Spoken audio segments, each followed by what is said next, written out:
Hi guys, আসসালামু আলাইকুম। এনকেএস electric সার্ভিসের পক্ষ থেকে স্বাগতম। আজকে আপনাদেরকে দেখাবো যে এরকম রাইস কুকার কিভাবে রিপেয়ার করবেন বা ঠিক করবেন বা মেরামত করবেন।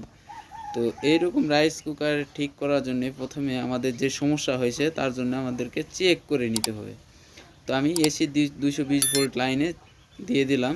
দেখেন আমার কিন্তু এখানে কোনো সিগন্যাল নেই। আপনাদেরকে আবারও ভালো করে দেখাইতেছি। দেখেন আমার বোর্ডে কিন্তু এসি লাইন আছে। আমি টেস্টারের মাধ্যমে চেক করে দেখাইতেছি। দেখেন আমার টেস্টার কিন্তু লাইট জ্বলতেছে, তার মানে আমার এখানে কিন্তু এই 220 ভোল্ট এসি লাইন আছে। তো এখন আমি এখান থেকে রাইস কুকারে লাইন দিব, দিয়ে আপনাদেরকে আমি রাইস কুকারে লাইন দিলাম। এখন দেখেন এখানে কিন্তু কোনো সিগন্যাল নেই। আমি সুইচ দিচ্ছি, দেখেন তারপরেও কিন্তু কোনো সিগন্যাল নেই। দেখেন তো তার জন্য কি হয়েছে, এখন এটা আমি ভিতরে খোলার পরে চেক করে দেখব। তো ভিতরে খোলার জন্য আমাকে একটি স্ক্রু দিয়ে লাগানো থাকবে, স্ক্রু খুলতে হবে। এই যে আমি স্ক্রুটি খুলে নিচ্ছি। স্ক্রুটি একটি স্ক্রুই থাকবে, অনেকটা আছে নিচে তলা থাকে শীটের। তো এটার তলা হচ্ছে প্লাস্টিকের, তলাটি খেয়ে ফেলছে গরমের কারণে। তারপরে তলাটি এভাবে ঠিক খুলে নেবেন। খুলে নেওয়ার পরে এখানে একটি সকেট রয়েছে, সকেটটি বাঁধা রয়েছে এইভাবে। এর আগে কাউকে দিয়ে রিপেয়ার করাইছিল এই জন্যে। তো আমি এটা আপনাদেরকে আবার রিপেয়ার করে দেখাইতেছি। দেখেন ঠিক এভাবে তলাটি খুলে নিলাম। দেখেন আমার কিন্তু এখানে সকেটটি লাগানো নেই, দেখতে পাচ্ছেন এখানে কিন্তু ডাইরেক্ট লাগিয়ে দেওয়া আছে। দেখেন আমি টানে দেখালাম, কিন্তু এখানে সকেট নেই, শুধুমাত্র ক্লিপের ভিতরে দেওয়া আছে। তো আমি সকেট কিন্তু লাগিয়ে নিয়েছি, আপনাদেরকে অবশ্য দেখায় নাই। তো সকেট যেভাবে লাগানো থাকবে, যারা সকেট নষ্ট খুব কম হয়, যদি যেভাবে লাগানো থাকবে সেভাবেই খুলে নেবেন। এখন উমস দ্বারা আপনাদেরকে এটি চেক করে দেখাচ্ছি। দেখেন যে কি খারাপ বা কি নষ্ট। আমি কিন্তু এখন এটি ফিউজ চেক করতেছি। তো সচরাচর যদি লাইট না জ্বলে, রাইস কুকারে যদি কোনো লাইন না আসে, সেক্ষেত্রে কিন্তু ফিউজই সমস্যা হয়। এই যে এটা হচ্ছে ফিউজ রাইস কুকারে, ভালো করে দেখেন, এটা হচ্ছে রাইস কুকারের ফিউজ। তো আমি ফিউজটি খুলে নিচ্ছি, নিয়ে আপনাদেরকে আবারও উমস দ্বারা চেক করে দেখাবো। তো এখানে কয়েল থেকে যে স্ক্রু দিয়ে বা নাট দিয়ে যে তারগুলো লাগানো থাকবে, এটি কিন্তু ফ্লাশ দিয়ে কয়েলের মাথাটি ধরে নেবেন। কেননা কয়েল থেকে ওই ক্লিপটি কিন্তু খুলে আসে, সেজন্য করে প্লাস দিয়ে ধরে নিতে হয়।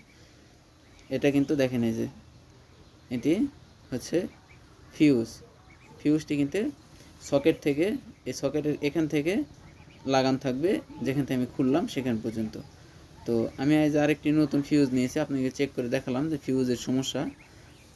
আমি কিন্তু এখন আরেকটি নতুন ফিউজ নিয়েছি। আমি নতুন ফিউজ এখন ঠিক একইভাবে এখানে কানেকশন করব। তো তার জন্য যেভাবে আমি খুলছি সেভাবে আবার কিন্তু লাগিয়ে দিব। এটি কিন্তু রাইস কুকার যেটি আমি মেরামত করতেছি, এটি হচ্ছে শুধুমাত্র রাইস কুকারের লাইন যদি না আসে, সেই ক্ষেত্রে কিন্তু এই কাজটি করলেই হয়ে যাবে। শুধুমাত্র যদি রাইস কুকারের লাইন না আসে, সেই জন্য করে ফিউজ চেঞ্জ করে দিলে লাইন আসবে, যদি ইলেকট্রিসিটি কোনো লাইনের সমস্যা না থাকে। আর এখন যে দেখতেছেন পাইপ, এটি হচ্ছে 4 নম্বর পাইপ। তো এটি কয়েল বাড়তে এই পাইপটি লাগে। তো এই পাইপটি আমি কিন্তু ফিউজের ভিতরে ঢুকিয়ে দিলাম। এরপরে ফিউজটি যেখানে লাগানো ছিল বডির সঙ্গে, সেখানে কিন্তু আমি আবারও ওই ক্লিপের সঙ্গে কিন্তু লাগিয়ে দিলাম। আর যে ফিউজের অপর আরেকটি মাথা রয়েছে, এই মাথা কিন্তু আমি এখন যে আমার সকেট রয়েছে, এসি তারের যে সকেট, সেই সকেটের সঙ্গে কিন্তু আমি এখন সংযোগ করে দেব স্ক্রু দ্বারা। স্ক্রু দিয়ে আমি কিন্তু এখানে সংযোগ করে দিচ্ছি। দেখেন তো এটা সংযোগ করবেন কিভাবে, যে পাশে দুইটি থাকবে টার্মিনাল, সেই পাশে কিন্তু ফেস নিউট্রাল, আর যে পাশে একটি থাকবে ওটা কিন্তু আর্থিং দিলেও হবে, না দিলেও হবে, কোনো সমস্যা নেই। এটা হচ্ছে আমার এসি লাইন, এখানে কিন্তু এভাবেই ঢুকবে। আবারও দেখাতেছি, দেখেন এটা কিন্তু এখানে আমার ঢুকবে। আর এই যে আমার সকেটটি রয়েছে এসি, হ্যাঁ এই সকেটটি আমার কিন্তু এখানে লাগিয়ে দিতে হবে। তো আমি ওখানে ক্লিপ আছে, ওখানে কিন্তু ক্লিপ থাকে, এই ক্লিপের সঙ্গে সুন্দরভাবে লেগে যাবে। মানে চাপ দিলে কিন্তু সুন্দরভাবে ফিটিং হয়ে যাবে। এই যে আমার কিন্তু দেখেন চাপ দিলাম এবং ফিটিং হয়ে গেল। তো এখন আমি এটাকে লাগিয়ে দেব। তো লাগানোর জন্য আমি যেভাবে খুলছি ঠিক সেভাবেই লাগাতে হবে। দেখেন আমি কিভাবে লাগাই ঠিক এভাবে লাগিয়ে নেবেন। এই যে আমার যে ফুটা দেখতেছেন এই ফুটা, এই যে এখানে যে স্ক্রু লাগানোর জন্য যে ঘাটটি রয়েছে এই ঘাটের সঙ্গে কিন্তু লাগিয়ে দিতে হবে। ভিড়ে নেওয়ার মানে আপনি প্লাস্টিকের এই কভারটি সুন্দরভাবে ফিটিং করে নেবেন, এরপরে স্ক্রু দিয়ে এটি টাইট করে নেবেন। তো আমার স্ক্রুর ঘাট কিন্তু নষ্ট হওয়ার কারণে এখানে কিন্তু আমি একটা ওয়াশার দিয়েছি, মানে ওয়াশার বলতে ওয়াশার আমার কাছে না থাকার কারণে বা না থাকা কি ওটাই ছিল আর আগে ওটা হচ্ছে চাবি ছিল, ওই চাবির মাথা আমি কেটে নিয়ে ওখানে লাগিয়ে দিচ্ছি। তো এটা যেহেতু তলা পুরাতন হয়েছিল এই কারণে কিন্তু এটা করতে হয়েছে আমার। যদি তলা যদি ভালো থাকতো তাহলে এটা করতে হতো না। তো আমার কাজ কমপ্লিট। এখন আপনাদেরকে এটি 220 ভোল্ট এসি লাইনে চেক করে দেখাবো। তো আমি সকেটের ভিতরে আমার যে এসি লাইনের তারটি রয়েছে এই তারটি কিন্তু আমি এখন প্রবেশ করাবো বা এখানে সংযোগ করে দিব। এই সকেটের সঙ্গে আমি সংযোগ দিয়ে দিলাম। এখন আমি 220 ভোল্ট এসিতে সংযোগ দিব।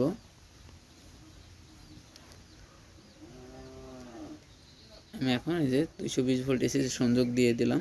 আর যদি ভিডিও বুঝতে কোথাও সমস্যা হয় তাহলে কমেন্ট বক্সে কমেন্ট করবেন।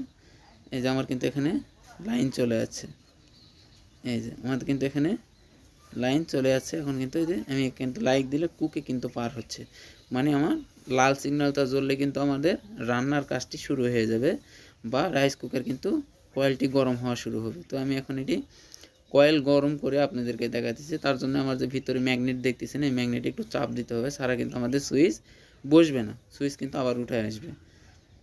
তো ম্যাগনেটের চাপ দিয়ে স্টার্ট দিয়ে আমি ম্যাগনেটের চাপ দিলাম আর এই যে আমি সুইচ দিলাম, দেখেন এই পাশে কিন্তু লাইন পার হয়ে আসলো। সারা কিন্তু আমি যদি স্টার্ট দিয়ে এভাবে না ধরি তাহলে কিন্তু আমার সুইচ উঠে আসবে, যেহেতু পাতিল দেওয়ার কারণে কিন্তু ওখানে ওটা কিন্তু উঠে আসে না। পাতিল ছাড়া কিন্তু ওখানে সুইচ লাগবে না, সুইচ উঠে আসবে। তো এখন আমি এটা আপনাদের কি পরিমাণ গরম হয়েছে এটা আপনাদেরকে এটাই দেখাবো। আমি একটি তার জন্য পলিথিন নিয়েছি। তো পলিথিনটি যদি আমি এখন এটি অবশ্যই গরম হলে কিন্তু পলিথিন ওখানে মানে আটকে যাবে।